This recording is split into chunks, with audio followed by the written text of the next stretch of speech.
Brachot Daf Nun Gimel Hamoud Aleph. Chers amis, une petite introduction. Pour comprendre ce Hamoud, tout simplement, le nerf donc, qu'on utilise Motzei Shabbat pour faire Abdallah, et les Bessamim, on ne peut faire, ou alors les Bessamim qu'on utilise à n'importe quel moment, on ne peut faire de bracha dessus que s'ils ont été faits pour, donc le nerf pour éclairer, et les Bessamim pour profiter, pour respirer, pour avoir une bonne odeur. Voilà, si c'est fait pour autre chose, on ne peut pas faire de bracha. Là, on va commencer une ligne avant la fin du Hamoud précédent. Tanour Ravanan, nous a enseigné, or chez Shabbat, de la lumière ou du feu chez Shabbat, qui s'est reposé, on va expliquer. Mais Vachim Alav, on fait la bracha dessus, chez le Shabbat, mais s'il ne s'est pas reposé, Vachim Alav, on ne peut pas faire de bracha dessus.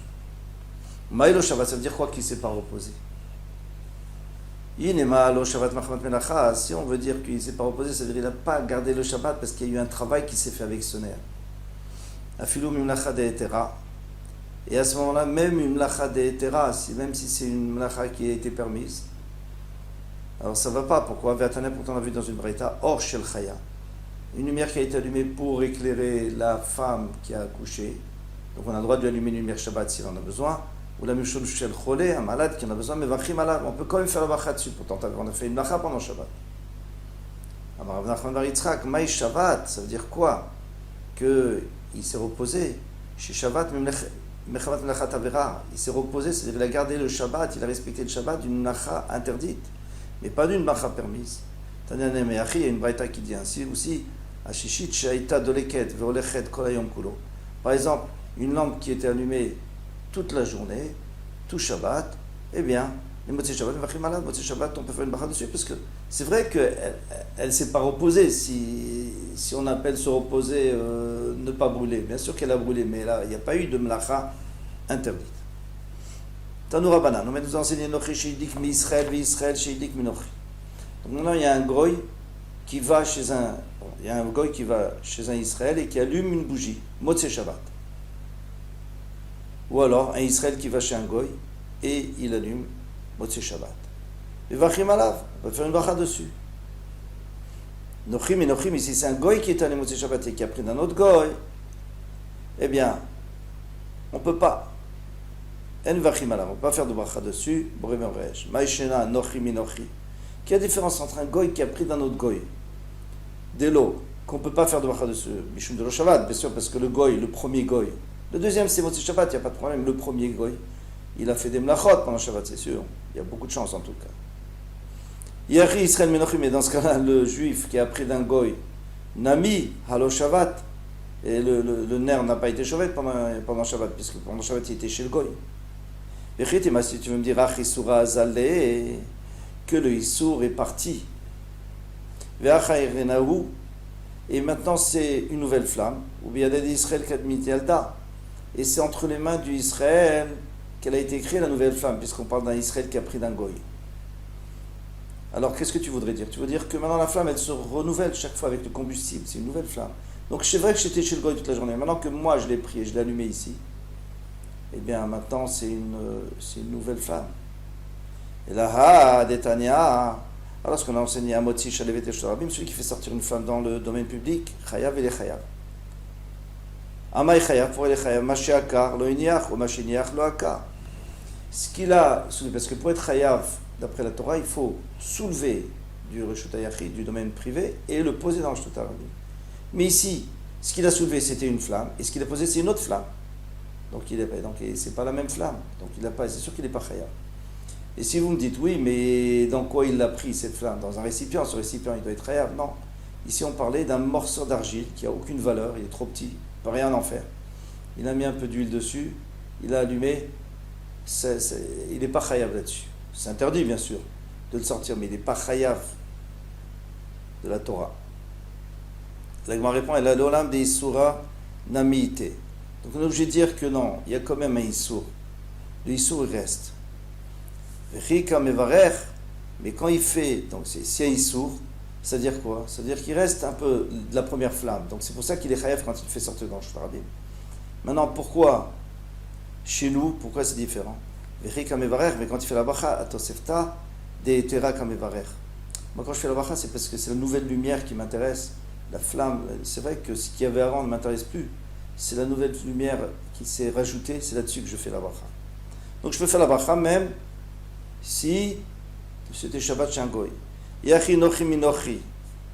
Mais alors dans ce cas-là, si c'est un goy d'un goy, nami, on peut aussi faire la bracha, puisque le deuxième goy, il n'a pas fait de mlachap avec cette nouvelle flamme. Inachi nami, c'est vrai, on aurait pu xéra, mais on a fait une xéra, mishum nochi rishon v'amud rishon. Parce que si on permet un goy d'un goy, alors moi je vais aller chez un goy, et je vais voir qu'il a une lumière qui est allumée, ça sera juste Motzei Shabbat, et lui vient de l'allumer pendant le Shabbat. Et on a encore le Hamud Rishon. Qu'est-ce que c'est le Hamud Rishon? Le Meiri nous explique, ça veut dire que le combustible n'a pas commencé à brûler, c'est pas encore noir. Si c'était par exemple une mèche, elle n'est pas encore noire, ou c'était un papier, eh bien s'il n'est pas complètement brûlé, c'est encore le Hamud Rishon. C'est encore la première colonne de feu, et à ce moment-là, c'est assourd. Donc c'est pour ça que si je vais faire sur d'un goy, je ne peux pas. Mais si c'est un juif qui a pris d'un goy, ou un goy qui a pris d'un juif, il n'y a pas de problème, parce que de toute façon, maintenant, c'est sûr que c'est mouta. Quelqu'un qui est allé en dehors de la ville. On va voir plusieurs fois qu'il va en dehors de la ville. C'est parce que si c'est dans sa ville, il sait très bien s'il y a plus de juifs ou plus de goyim, il peut aller d'après le rov. Mais quelqu'un qui va en dehors de la ville, verra, or, il a vu du feu. Imrov, Nochim, si le rov, la majorité c'est les goyim, mais non, mais il ne fait pas la bracha. Pourquoi? Parce que ça n'a pas été chauvet. Ils n'ont pas respecté le Shabbat. Imrov Israël Mevarer, si c'est Rov Israël, bien sûr qu'il peut faire la bracha. Agouf Akashia. Il dit, mais moi je vais te poser la question de la Recha sur la Sefa, du début sur la fin. Pourquoi? Moi, tu as dit, Imrov Nochim, mais non, Mevarer, c'est le rov de goyim, il ne fait pas la bracha. Mersal, mais si c'est moitié-moitié, Mevarer, il peut faire la bracha. Vadartane, puis après on nous a enseigné. Imrov Israël, Mevarer. Si c'est une majorité d'Israël, il fait la bracha. Mersal, Mevarer, mais si c'est moitié-moitié, il ne fait pas la bracha. Donc les déductions de la Recha, elle est contradictoire avec la déduction. Là, c'est fin. Alors Gma répond, Bedinu de Afilu Mersal, Nami Mevarer. En réalité, Alpidin, on aurait pu faire même Mersal, on peut faire. Va aider des Tane Recha, Rov Nochim, puisque dans la Recha on a dit Rov Nochim, Tana Sefa, Rov Israël. On a utilisé le même terme, Rov Israël. Mais en vérité, moitié-moitié, on peut faire. Pourquoi on peut faire?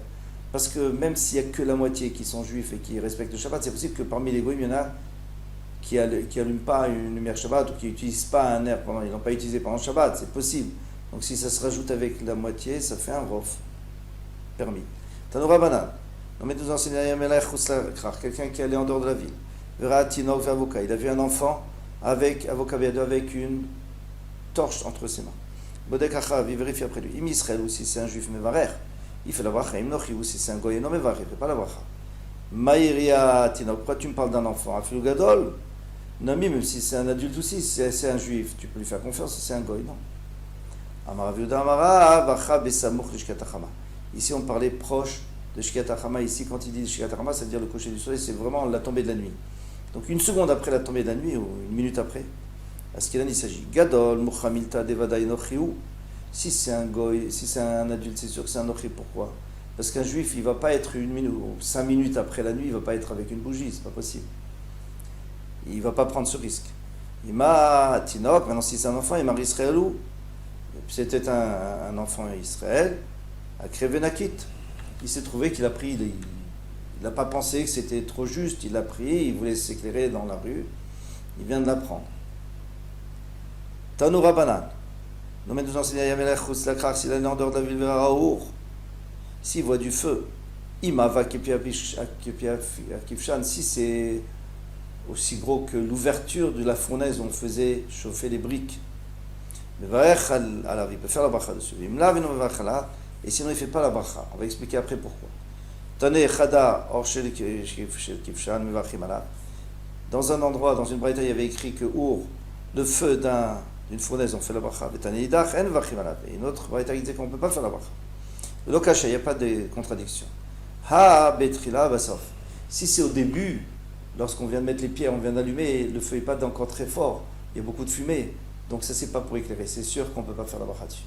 Si c'est à la fin, où la lumière c'est il a bien pris, les bûches ont bien pris, il y a une belle lumière, et bien là, d'Afka, on utilise, les gens qui sont à côté, ils utilisent cette lumière d'abord pour voir si les briques sont prêtes, si elles sont bien, et aussi pour autre chose. En plus, il n'y a plus de fumée. Tanechada, ou Shel Tanour, Shel Kiraim, Mevachim, Alav. Il y a un endroit où il y a écrit que la lumière d'un four, ou alors d'un fourneau. Le four, c'est où on met le pain. Et le fourneau, c'est là où on met une casserole. Eh bien, on peut faire la bracha. Il y en a d'autres qui disent, on ne peut pas faire la bracha. L'okashia. Il n'y a pas de question. Ha betrila, ha basov. Au début de la cuisson, on ne peut pas faire de bracha parce que c'est que pour la cuisson. À la fin, c'est pour voir si c'est bien cuit. Donc on utilise cette lumière.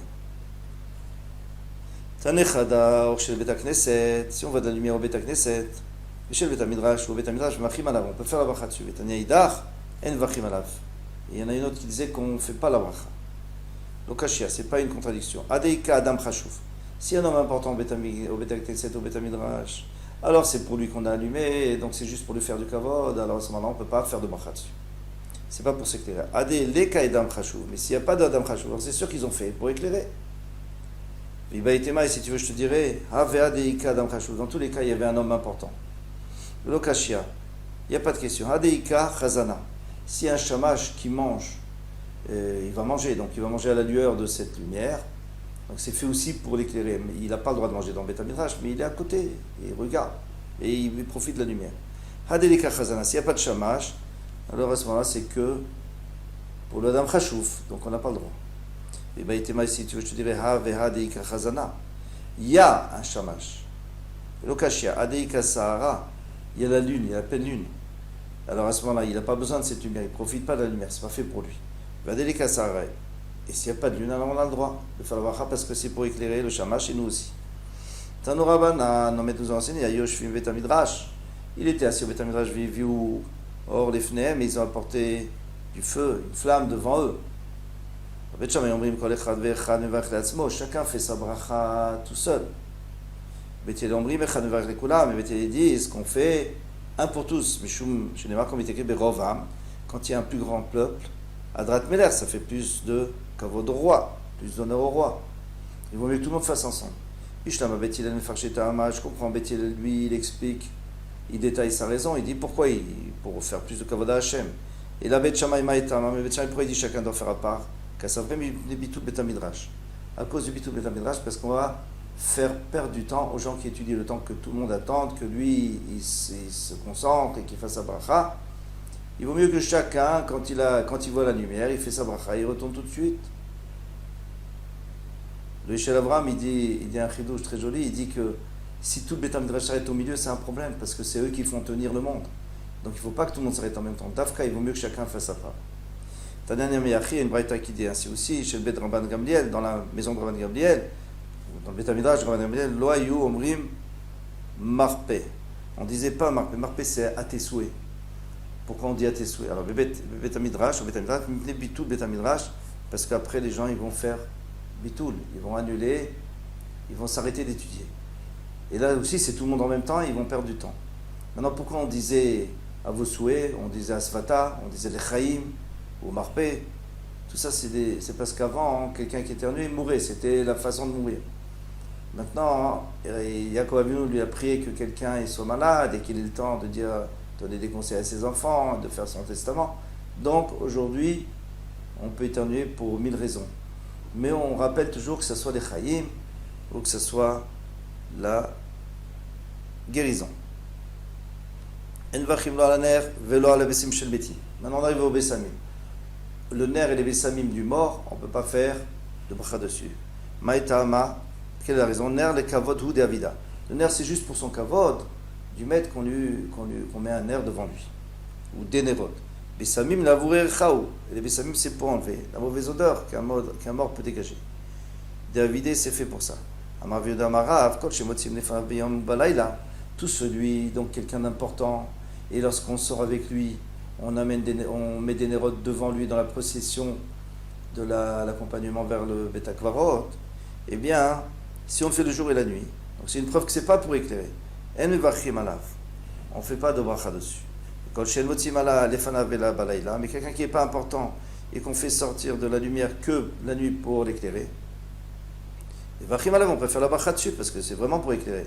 Amaravuna dit Bessamim shel Beta, qui c'est les Bessamim qu'on met dans les toilettes, et l'huile qu'on met sur les mains pour enlever les mauvaises odeurs et ce qu'on a mangé, En mevachim alav, on ne fait pas de bracha dessus parce que c'est pas fait pour ça. Les memra dechol echad elav lerecha vida lo mevachim. Il avait, tu veux me dire d'ici, que chaque fois que c'est pas fait pour respirer, pour avoir une bonne odeur, pour que les gens profitent, on ne fait pas de bracha, métivé. Alors moi je vais te dire, il y a écrit, Anechnas les chanuto shel basam, celui qui rentre dans la maison d'un parfumier, ou alors dans une parfumerie. Veria reach, il a senti une bonne odeur, bien sûr. Afilu yashav shab kol hayom kulo, ino mevarech ala pa'am achat. Même s'il est toute la journée là-bas, il fait que quand il rentre le matin. Alors, on voit bien qu'il fait la bracha quand même sur le Bessamim. Naz viatza, mais s'il est rentré, il est sorti plusieurs fois. Mais varech al kol pa'am, chaque fois qu'il profite, il refait la bracha. Ve'achad elav derecha huda vida. Mais ici, c'est pas fait. Ça n'a pas été fait. On n'a pas été mis là-bas pour faire une bonne odeur. Ça a été mis là-bas pour être vendu. Et comme mevarech, et pourtant, on fait la bracha. On a dit in derecha nami huda vida. C'est aussi fait pour la bonne odeur. Qui écrit c'est pour que les gens viennent, ils sentent et ils ont envie d'acheter. Ils ont envie d'acheter. Tanoura Banan. Quelqu'un qui va en dehors de la ville, il a senti une bonne odeur. La majorité des il ne fait pas la bracha parce que certainement qu'ils ont utilisé ça pour la Vodazara. Rov Israël, mais c'est Rov Israël, Mevarech, il fait la bracha. Rabbi Yossi Omer, Afilu Rov Israël, Nami, et non Mevarech. Même si c'est un Rov Israël, il ne fait pas la bracha. Pourquoi? Parce que les Bnot Israël avaient l'habitude de faire brûler des encens pour repousser les mazikines. On appelle ça des kshafim, c'est-à-dire la magie pour repousser les mazikines. La Gemara a dit, alors donc c'est pas du tout fait pour sentir. Atou koulou les kshafim mekatran, d'accord, très bien. Mais c'est pas tout le monde qui fait pour ça. Haveli miuta les kshafim. Alors il dit qu'il y a une partie pour les kshafim, et une autre partie c'est pour faire des encens, pour donner une bonne odeur, enlever la mauvaise odeur des habits. Donc c'est pour les habits. Ils avaient l'habitude de faire ça ou de les laver, c'est pas toujours facile de les laver. Et shtakar ruba de lav lerecha avid. Donc maintenant il y a un rof qui est pas fait pour sentir. Pourquoi? Parce que il y a une partie pour les kshafim et une partie pour les habits. Comme le rov, c'est pas pour l'odeur, donc il ne fait pas de bracha. Maintenant, si on demande, mais comment est-ce que les femmes peuvent faire des kshafim? Eh bien, ici, quand on a dit kshafim, c'est pas vraiment de la magie. Qu'est-ce qu'elles font? Elles savent que pour repousser les mazikines, il faut leur donner quelque chose. Mais elles le font, et quand elles disent le nom, elles disent Bezrat Hashem, elles ne disent pas au nom de je sais pas moi, les abracadabra.